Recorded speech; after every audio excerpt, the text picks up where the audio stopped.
ఎంఎస్టీవీకి స్వాగతం. రెండు తెలుగు రాష్ట్రాల ప్రజలకు నమస్కారాలు.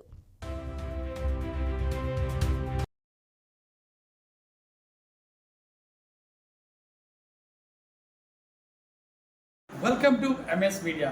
ఈరోజు జిల్లా పరిషత్ ఉన్నత పాఠశాల కురుటిగడ్డ చల్లపల్లి మండలం కృష్ణా జిల్లా వచ్చాము. ఇక్కడ హెచ్ఎం గారితో కొన్ని విషయాలు మాట్లాడారు. నమస్తే సార్. ఈ స్కూల్ గురించి ఇన్ఫ్రాస్ట్రక్చర్ ఏ విధంగా ఉందో చెప్పగలుగుతారా? స్కూల్లో ప్రతి విద్యార్థికి కూడా కావలసినంత వసతులు ఉన్నాయండి. ఇన్ఫ్రాస్ట్రక్చర్ విషయంలో ఎక్కడా లేని విధంగా ఉంది. ముఖ్యంగా మాకు గర్ల్స్ ఇంటర్మీడియట్ కూడా ఉంది. ఈ ఇంటర్మీడియట్కి సంబంధించి ల్యాబులు లేవు అని బయట ప్రచారం చేస్తున్నారు, కానీ ఎస్ఎస్ఏ నుంచి ఈ సంవత్సరం 1 లక్ష రూపాయలు విలువ కలిగినటువంటి ల్యాబ్ మెటీరియల్ కెమిస్ట్రీ ఫిజిక్స్కి సంబంధించి మాకు ఇవ్వడం జరిగింది. కనుక మాకు చాలా సంతోషంగా ఉంది. మేము దాన్ని ధైర్యంగా బయట చెప్పగలుగుతున్నాం. వాటర్ విషయానికి వచ్చేప్పటికి మాకు బోర్ వాటర్ ఉంది. అది ఆర్ఓ ప్లాంట్లు 2 ఉన్నాయి. ఆర్ఓ ప్లాంట్లో నుంచే అట్లాగే మాకు గత నుంచి పనులు కొంత ఆగిపోవటం వలన రంగు వేయటానికి స్కూల్కి ఒక దాతను అడుగున్నాము. మండవ రామలింగేశ్వరరావు గారు అనే ఆయన ముందుకు వచ్చారు. ఆయన స్వయంగా మా స్కూల్కి ప్రస్తుతం రంగులంటూ వేయించటం, మాకు మండవ రామలింగేశ్వరరావు గారు అనే ఆయన దాత గారిని మేము రిక్వెస్ట్ చేశాము కలర్స్ ఇవ్వాలని. ఆయన ముందుకు వచ్చి స్వయంగా కలర్లు వేయటానికి ముందుకు వచ్చి ఇప్పుడు ప్రస్తుతం ఆసియన్ పెయింట్స్తో మంచి క్వాలిటీతో వేస్తున్నారు. అట్లాగే ఆడపిల్లలకి అసలు కింద బురద అవ్వకూడదనే ఉద్దేశంతో ఆయనే మీరు చూస్తారు గ్రౌండ్లో బాత్రూమ్కి ఎక్కడికైనా సరే కింద బురద అవ్వకుండా పంపించే విధానానికి ఏర్పాటు చేయడం జరిగింది ఆయన ద్వారా. ఈ స్కూల్లో టీచింగ్ మెథడ్స్ వేస్ ఎలా టీచ్ చేస్తున్నారు? వెనుకబడిన విద్యార్థులను ఏ విధంగా ముందుకు తీసుకొస్తున్నారు? జూన్లో చేరగానే గవర్నమెంట్ ప్రిస్క్రైబ్ చేసినటువంటి ప్రోగ్రామ్స్ 75 డేస్ జిఎఫ్ఎల్ఎన్ అనే కార్యక్రమాలని ఎలిమెంటరీలోను హై స్కూల్స్లోనే అయితే 75 రోజుల ప్రోగ్రామ్ అని పెట్టారు.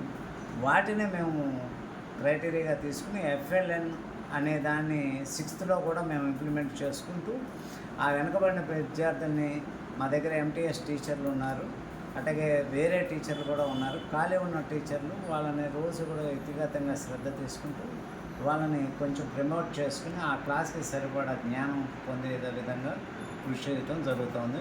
ఎవ్రీడే వాళ్ళ మీద శ్రద్ధ చూపిస్తున్నాము. అట్లాగే ఐఎఫ్పి ప్యానల్స్ ద్వారా విద్య చెప్పడం వల్ల వాళ్ళు చాలా బాగా పిల్లలకి వీక్లీ 2 times ఒక గవర్నమెంట్ రిలీజ్ చేసినటువంటి వీడియోస్ని, అట్లాగే మన సొంతంగా ఇన్స్పిరేషనల్గా ఉన్న వీడియోస్ని ప్రజెంట్ చేస్తూ వారికి చూపించడం జరుగుతుంది. మీ స్కూల్లో మిడ్ డే మీల్స్ ఎలా ఉంది? అలాగే క్రీడలు కూడా ఏమైనా ప్రోత్సహిస్తున్నారు? మా మిడ్ డే మీల్స్ విషయంలోకి వచ్చేప్పటికీ మా కుకింగ్ ఏజెన్సీ వాళ్ళు చాలా బాగా చేస్తున్నారండి. ఈ చేసే విధానానికి మాకు దాదాపుగా 99% పిల్లలు అనారోగ్యం ఉంటే తప్ప మామూలుగా ప్రతి ఒక్కడు కూడా ఇక్కడే తింటారు. ఎవ్రీడే 2 టీచర్లు హెడ్ మాస్టర్ అయిన నేను కూడా వాళ్ళతో కలిసి భోజనం చేయటం జరుగుతూ ఉంటుంది. ఆ రుచి చూడండి అసలు పిల్లలకి పెట్టము.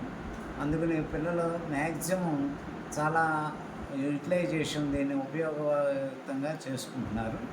కనుక వారికి చాలా బాగుంది. అదే విషయంలో మరి వీళ్ళకి కావాల్సిన ఫెసిలిటీస్ కంచాలు గ్లాసులు అనేవి కూడా మేము బాగా ఏర్పాటు చేసాం. ఇదంతా కూడా మనకి పిల్లలు ఎక్కువ మంది భోజనం తీసుకుంటున్నారు అనే విషయంలో.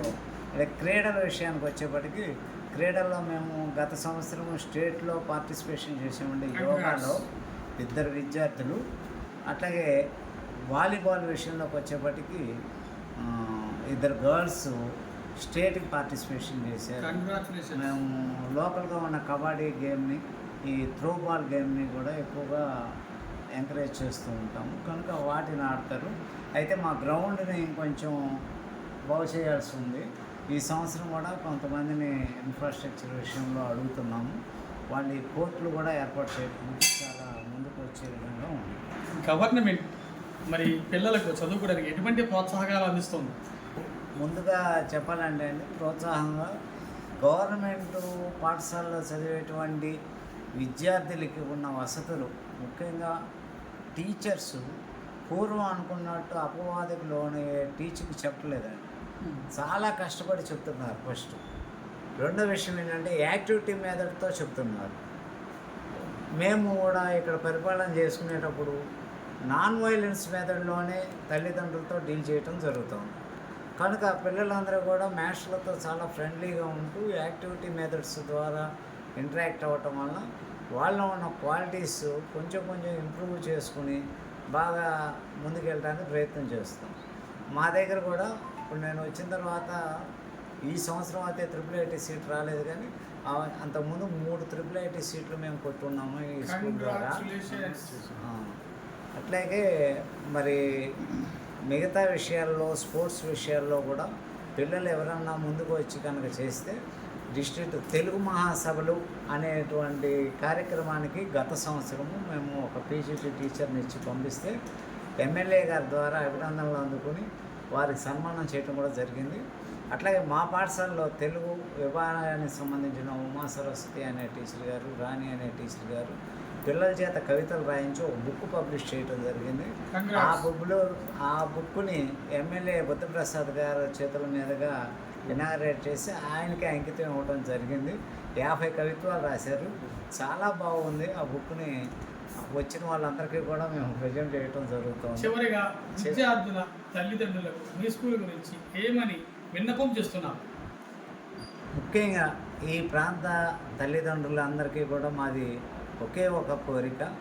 ఈ ప్రాంతంలో గర్ల్స్ కోసం కాలేజీ ఉంది, బైపీసీ గ్రూప్తో చాలామంది నర్సులకు వెళ్తున్నారు.